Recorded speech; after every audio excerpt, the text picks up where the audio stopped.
Hey guys, and welcome back to this channel. In this video I will be showing you guys how you can generate images on CapCut, like generate AI images based off of like an image that you have of yourself, for instance.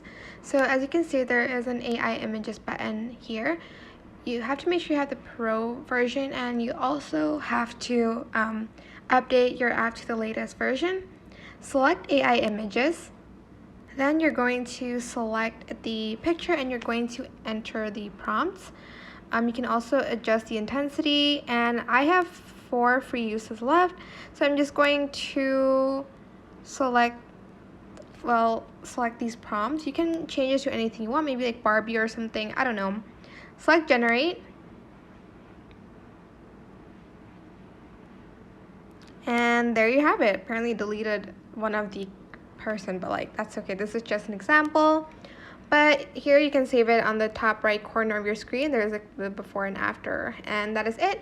I hope this tutorial was helpful for you guys. Don't forget to like, comment, share, and also subscribe to this channel if you haven't done that already. If you have any questions, just leave it in the comment section down below and I'll try my best to answer them all for you guys.